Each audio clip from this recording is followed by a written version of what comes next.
There was the affirmative action for the girl child. Ameenda, amefika mahali, yeye ako sawa, amesomeshwa, ako na kazi mzuri, ako na nyumba, ako na gari. Alafu maskini mtoto wangu wa kiume hajasoma, ako kwa mitaa, anabeba mangunia imejaa maplastic. Ukienda, how many girls do you see doing that? Anasukuma mikokoteni.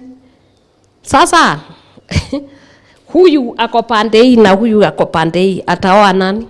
And now after speaking to you, I just realized that in the ones that are championing matters to do with reproductive health, there is the aspect of adolescents in the RAMCA. So it is part of what we are already championing, because RAMCA has the adolescent aspect. Ningetaka kuomba sana, Her Excellency, if you can get a rehab in Kiambu, I'd really appreciate, because we all have, all of them are private.